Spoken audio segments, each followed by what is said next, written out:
శుక్లాం బ్రహ్మ విచారసార పరమాద్యాం జగద్వ్యాపినీం వీణా పుస్తకధారిణీం అభయదాం జాడ్యాంధకారాపగాం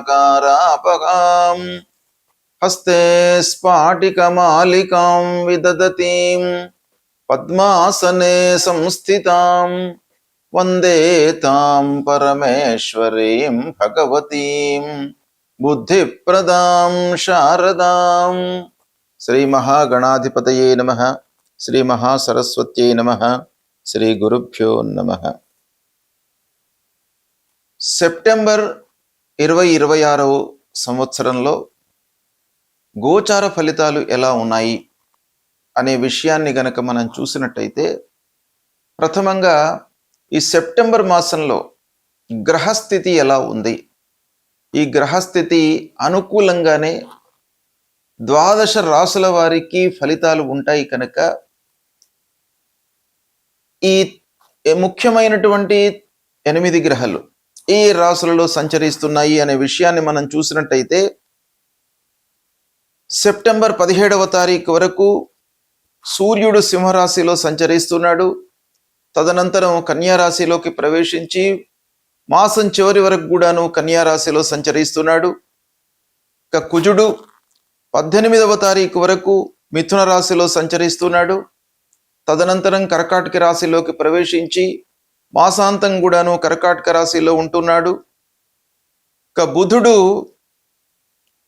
7వ తారీఖు వరకు సింహరాశిలో సంచరిస్తున్నాడు. తర్వాత కన్యారాశిలోకి ప్రవేశించి 26వ తారీఖు వరకు కన్యారాశిలో ఉంటున్నాడు. 26 తర్వాత మళ్ళీ తులారాశిలోకి ప్రవేశిస్తున్నాడు. మాసం చివరిలో తులారాశిలో 4 రోజులు సంచరిస్తున్నాడు.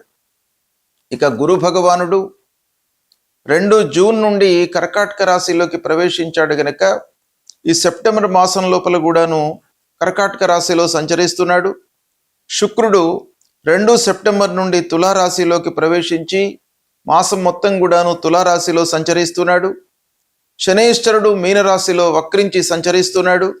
రాహువు కుంభరాశిలో సంచరిస్తున్నాడు. కేతువు సింహరాశిలో సంచరిస్తున్నాడు.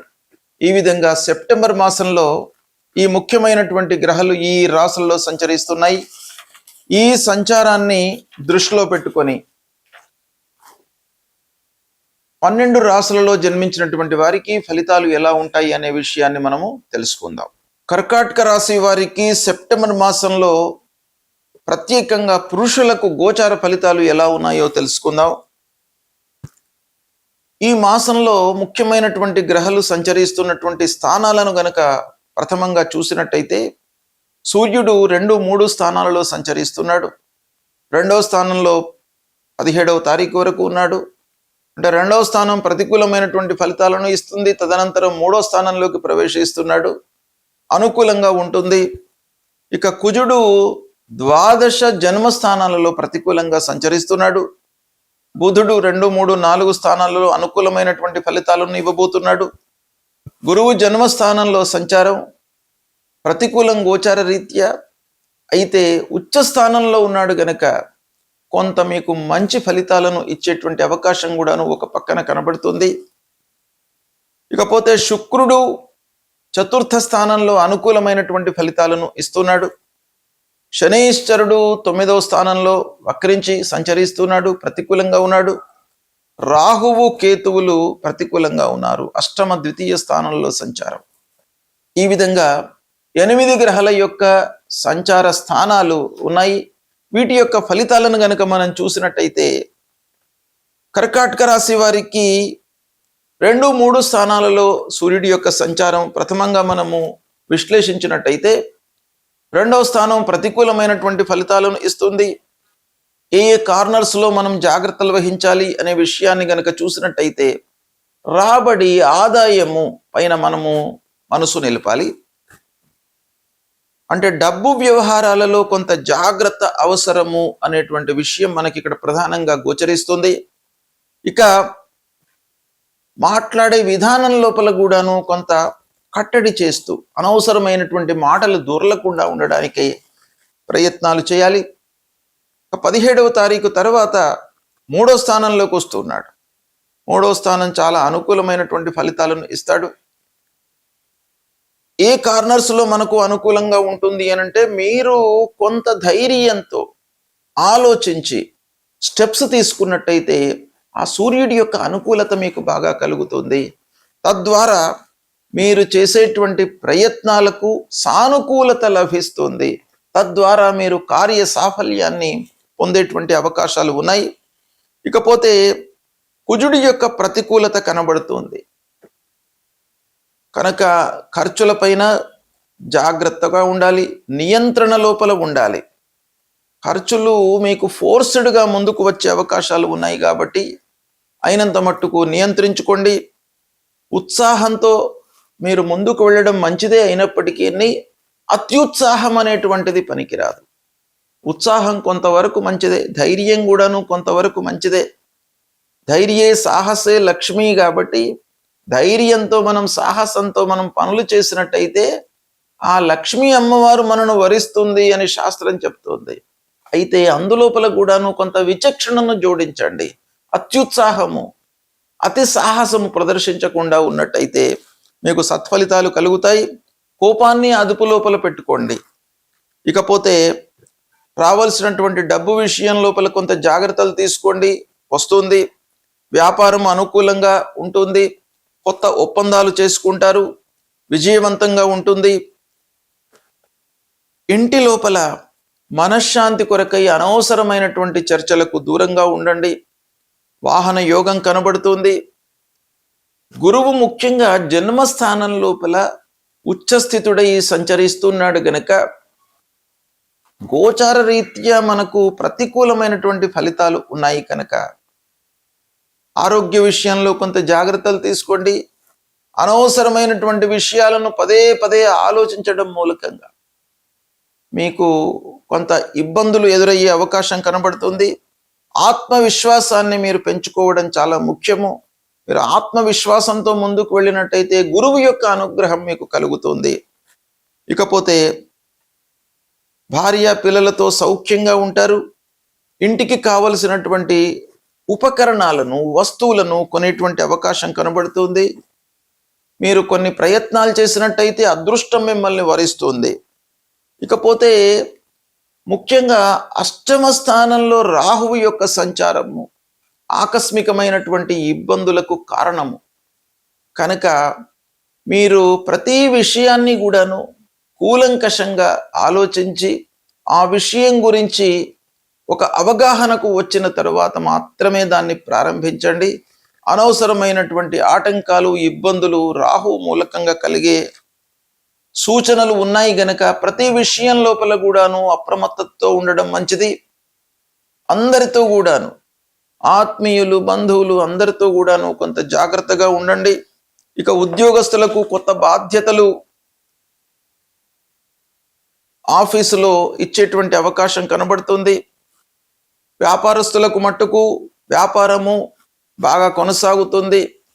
వ్యాపారాన్ని ఇంకా పెంచాలి అనేటువంటి దృక్పథంతో మీరు ముందుకు వెళ్తారు. వివాహ ప్రయత్నాలలో ఉన్నటువంటి వారికి అందరి సహకారం లభిస్తుంది. తల్లిదండ్రుల యొక్క ఆరోగ్యంపై మట్టుకు మీరు చాలా శ్రద్ధ వహించాలి. ప్రాపర్టీస్ కొనేటువంటి సమయం లోపల కొంత జాగ్రత్తలు తీసుకోండి. దూర ప్రయాణాలు మీకు కలిసి వస్తాయి. ఆరోగ్యంలో మీరు ఎలాంటి కాంప్రమైజ్ కాకుండా ఆరోగ్యానికి ప్రప్రథమంగా ప్రాధాన్యత ఇవ్వండి. తద్వారా మీకు మంచి ఫలితాలు కలుగుతాయి. ఇకపోతే ఓవరాల్గా మనము ఈ కర్కాటక రాశి విషయాన్ని మనం చూసినట్టయితే మీరు ఆధ్యాత్మికంగా కొంత డెవలప్ చేసుకున్నట్టయితే కొన్ని విషయాలలో మీకు సంతృప్తి కలుగుతుంది. అంటే అపజయాలను కష్టాలను నష్టాలను మీరు అధిగమించడానికి అవకాశాలు ఉంటాయి. ఈ విధంగా ఓవరాల్గా మనం చూసినట్టయితే కర్కాటక రాశి వారికి ప్రత్యేకంగా పురుషులకు లగ్నంలో సంచరిస్తున్నటువంటి అంటే జన్మ రాశిలో సంచరిస్తున్నటువంటి గురువు యొక్క అనుగ్రహము ఉంది. అంటే ఉచ్చస్థితుడై ఉన్నాడు కాబట్టి ఆ గురు భగవానుడి యొక్క అనుగ్రహం ఉంది కనుక మీరు కొంత ఆలోచించి విచక్షణతో స్టెప్స్ తీసుకోండి. క్రమంగా అభివృద్ధి, సమాజంలో గౌరవ మర్యాదలు, లభించే అవకాశం కనబడుతుంది. తద్వారా మిగతా అన్ని విషయాలను కూడాను మీరు ప్యాచప్ చేసుకునేటువంటి ఒక సూచన కూడాను ఈ మాసంలో ఉంది గనక దీన్ని సద్వినియోగపరచుకోండి. గోచార ఫలితాలను సాధారణంగా జన్మ సమయంలో చంద్రుడు ఉన్నటువంటి రాశి పరంగా ప్రస్తుతము ముఖ్యమైనటువంటి గ్రహాలు ఏ స్థానాలలో సంచరిస్తున్నాయి, తదనుగుణంగా ఫలితాలు ఎలా ఉంటాయి అనేటువంటి విషయం పైన మనం కాన్సన్ట్రేషన్ చేసి తదనుగుణంగా ఫలితాలను చెప్పడం జరుగుతుంది. అయితే ముఖ్యమైనటువంటి గ్రహాలు సూర్య భగవానుడు. సూర్యుడు ప్రధానంగా మనకు ఆరోగ్యాన్ని ఇచ్చేటువంటి ఒక గ్రహము. సూర్యనారాయణుడి మూలకంగా మనకు శారీరక సౌఖ్యము కలుగుతుంది. అలాంటి రవి రారాజు ప్రతికూలంగా ఉన్నప్పుడు సాధారణంగా ఆరోగ్యపరమైనటువంటి సమస్యలు తలెత్తుతాయి. దాన్ని నివారించుకోవడానికి ఆ సూర్యుడి యొక్క అనుకూలత, అనుగ్రహము మనకు కావాలి. దానికి మనం ఏం చేయాలి అనంటే, ప్రతినిత్యం కూడాను స్నానం చేసిన తర్వాత సూర్యుడికి నమస్కారం చేయండి. సూర్యుడికి కేవలం నమస్కారం చేయడం మూలకంగానే సూర్య భగవానుడు సంతృప్తి చెంది మనను అనుగ్రహిస్తాడు. నమస్కార ప్రియో భానుహు అని శాస్త్రం చెప్తోంది. కాబట్టి కేవలము మీరు సూర్యుడికి స్నానానంతరము 12 సార్లు సూర్య భగవానుడికి నమస్కారం చేసుకోండి, భూమికి నమస్కారం చేసుకోండి, మీకు ఆరోగ్యాన్ని ఇస్తాడు. అదేవిధంగా మూలమంత్రాన్ని జపించండి. మూలమంత్రం జపాకుసుమ సంకాశం కాశ్యపేయం మహద్యుతిం తమోరిం సర్వపాపఘ్నం ప్రణతోస్మి దివాకరం అనేటువంటి మూలమంత్రాన్ని ప్రతినిత్యం కూడాను జపించండి. 3 సార్లు సూర్య భగవానుడికి అర్ఘ్యప్రదానం చేయండి. అర్ఘ్యప్రదానం అంటే నీళ్లు వదలడం సూర్యుడికి. అది చేసినట్టయితే మీకు చాలా అనుకూలత కలుగుతుంది. ఆదిత్య హృదయాన్ని స్తోత్ర పారాయణం చేయండి. సూర్యుడు ప్రధానమైనటువంటి గ్రహము. ఆరోగ్యమే మహాభాగ్యం కాబట్టి అన్ని విషయాలపైన కూడాను ఆరోగ్యము ఒక ప్రభావితం చేసేటువంటి అంశం.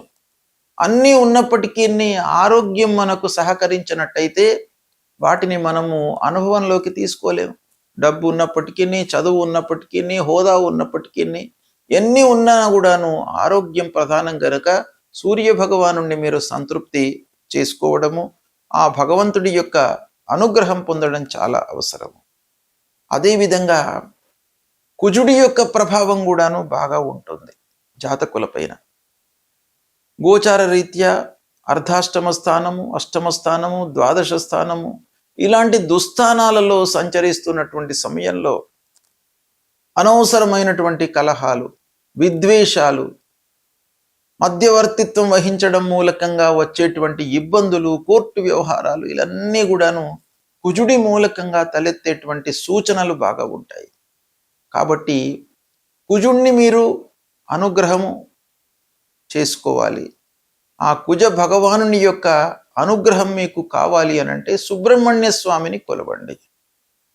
సుబ్రహ్మణ్య స్వామిని కొలవడం మూలకంగా మీకు మీ లోపల ధైర్య సాహసాలను ఇస్తూ అనవసరమైనటువంటి విషయాలలో తలదూర్చకుండా మిమ్మల్ని కాపాడుతాడు. అది చాలా ముఖ్యమైనటువంటి అంశం. అంతేకాకుండా మూలమంత్రాన్ని ప్రతినిత్యం కూడాను జపించుకోండి. ధరణీ గర్భ సంభూతం విద్యుత్ కాంచన సన్నిభం కుమారం శక్తిహస్తంచ మంగళం ప్రణమామ్యహం అనేటువంటి మూలమంత్రాన్ని ప్రతినిత్యం చదువుకోండి. ఇక ప్రధానమైనటువంటి గురుగ్రహము అన్ని విషయాలపై ప్రభావాన్ని చూపించేటువంటి ఆ గురువు ప్రతికూలంగా ఉన్నప్పుడు తల్లిదండ్రులను సేవించండి. తండ్రి యొక్క ఆరోగ్యాన్ని తెలుసుకోండి. ఆయనకు కావలసినటువంటి సపర్యలను చేయండి. తల్లి యొక్క ఆరోగ్యాన్ని తెలుసుకోండి. ఆమెకు కావలసినటువంటివన్నీ కూడాను మీరు సమకూర్చే ప్రయత్నాలు చేయండి. తల్లిదండ్రుల యొక్క అనుగ్రహమే గురువు యొక్క అనుగ్రహము. తల్లిదండ్రులకు నిత్యం కూడాను మీరు పాదాభివందనం చేయండి. తద్వారా వాళ్ళ యొక్క అనుగ్రహం మీకు లభిస్తుంది. ప్రథమ గురువులు తల్లిదండ్రులు. దక్షిణామూర్తి స్తోత్ర పారాయణం చేసుకోండి. దత్తాత్రేయ స్వామి యొక్క చరిత్రను పఠించండి. దత్తాత్రేయ స్వామి దేవాలయానికి వెళ్ళండి. మూలమంత్రాన్ని చదువుకోండి. దేవానాంచ ఋషీణాంచ గురుం కాంచన సన్నిభం వందనీయం త్రిలోకానాం తం నమామి బృహస్పతి అనేటువంటి మూలమంత్రాన్ని ప్రతినిత్యం కూడాను చదువుకోండి. ఇక శనీశ్వరుడు ప్రధానమైనటువంటి గ్రహము. అన్ని ఆటంకాలకు, ఆలస్యానికి, విఘ్నాలకు కారణమైనటువంటి వాడు శనీశ్వరుడు. ఎక్కువ రోజులు ఉంటాడు ఒక రాశిలో. కాబట్టి ఆ శనీశ్వరుడి యొక్క ప్రభావం మన పైన ఉండడం చాలా సహజం. కాబట్టి దుస్థానాలలో సంచరిస్తున్నటువంటి సమయంలో ప్రత్యేకంగా శని విషయమై హనుమాన్ చాలీసా ప్రతినిత్యం కూడాను చదవండి. ఆంజనేయ స్వామిని దర్శించండి. ఆంజనేయ స్వామి మూలకంగా మీ లోపల ఆలస్యము ఎంత కలిగినప్పటికీ, ఎన్ని విఘ్నాలు మీకు తలెత్తినప్పటికీ మీ లోపల ధైర్యము, సాహసము, ఏకాగ్రత, పట్టుదల నిలిపేటువంటి అవకాశాలు ఆ ఆంజనేయ స్వామి యొక్క అనుగ్రహం మూలకంగా మీకు కలుగుతుంది.